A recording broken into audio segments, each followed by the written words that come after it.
Hello বন্ধুরা, তো একটা দাদা কমেন্ট করেছিল যে বাচ্চা পায়রা কখন উড়বে, মানে বাচ্চা পায়রা খুঁটে খাওয়া শিখে গেছে কিন্তু পায়রাটা কখন উড়বে তার উপর একটা ভিডিও বানাতে, আর একটা বাচ্চা পায়রাকে কখন উড়ালে ভালো হয় তার উপর একটা ভিডিও বানাতে। তো দু তিনটা দাদা কমেন্ট করেছিল যে বাচ্চা পায়রা ওড়ানোর ব্যাপারে। তো সেট করা ব্যাপারটা একটা থাকে। তো বাচ্চা পায়রা কখন সেট করবেন, যখন দেখবেন বাচ্চা পায়রা দেড় পর, এবার ভালো নজরের পায়রা হলে এক পরেই পায়রা উড়াবেন, সেট করে নেবেন, তারপরেই উড়ান দেখবেন দম খুলে যাবে পায়রার, এক পরেই উড়ান দম খুলে নেয়।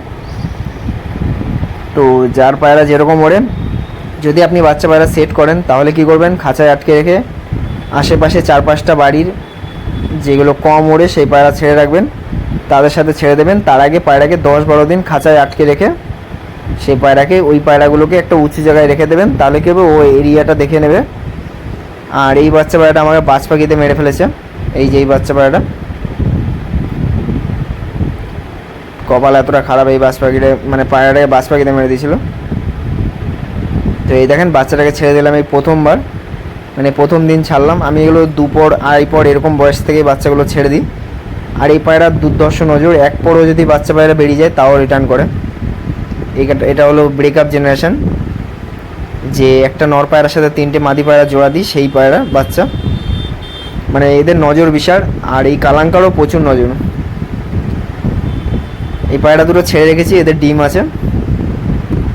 এই দুটো ছাড়া থাকলে ওই পায়রাটা এখানে বেশিক্ষণ মানে একটু ঘুরে বসে উড়াউড়ি করবে। দেখেন সেখানে এসে বসলো। তো এই যে এরকম বসে বললো, ওটুকুই কাজ হয়ে যাবে। এবার যদি পায়রাটা উড়েও চলে যায়, প্রথমে দূরে চলে যাবে, তারপরে আবার রিটার্ন করে দেবে। মানে ও ওড়ার সময় এরিয়াটা দেখে নেয়, তারপরে পায়রা লংয়ে চলে যায়, তারপরে আবার রিটার্ন করে। এই পায়রা আমার কাছে একটাও মিস নেই, মানে একটাও বাচ্চা যে হারিয়ে গেছে সেরকম কোনো দিনও হয়নি এখনও।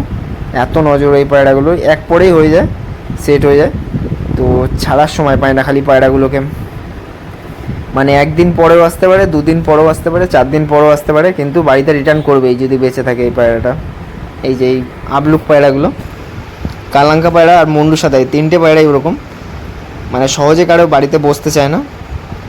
আর যদি কোনো কারণে পায়রা কারো কাছে ধরা পড়ে যায়, ধরেন দেওয়ালে উঠতে গিয়ে পায়রা নিচে পড়ে যায়, নারকেল গাছে বসতে গিয়ে ডাইরেক্ট নিচে পড়ে যায়, বিড়ালে মেরে দেয়, তো তখন ভাববে যে পায়রা আর আসছে না, হয়তো পায়রাটাকে ধরে নিয়েছে, কিন্তু এই পায়রা বেঁচে থাকলে রিটার্ন করবেই। তো এইভাবে কিন্তু বাচ্চা পায়রাগুলো আমি সেট করি, 10-15 দিন খাঁচায় আটকে রেখে দিই, আর 3-4টে পায়রা ছেড়ে রেখে দিই এরকমভাবে। আর কখন পায়রা ওড়াবেন, যখন পায়রা দেড় পর হয়ে যাবে তখন পায়রা ওড়াবেন, বা দুপর হয়ে যাবে তখন পায়রা ওড়াবেন, বা এক পরও হয়ে গেলে তখনও ওড়াতে পারেন।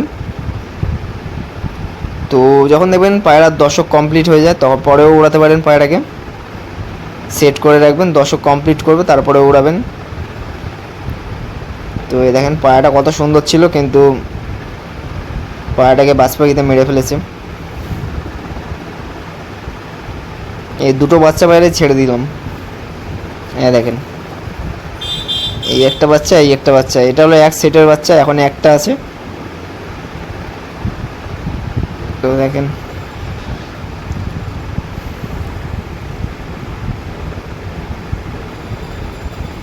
এই দেখেন পায়রাটা নিচে নামার চেষ্টা করছে, ডাইরেক্ট ঘরে ঢোকার চেষ্টা করছে, কিন্তু আমি এখানে উড়ানোর চেষ্টা করছি ওকে। নয় ভিডিওটা অনেক ছোট হয়ে যাবে, যার কারণে বসে রয়েছে চুপচাপ ঘাপটি মেরে। আর এই যে পায়রাগুলো উড়ে উড়ে মানে বাড়িতে নামার চেষ্টা করছে, উড়ালাম যাতে একটু দেখে বুঝতে পারে।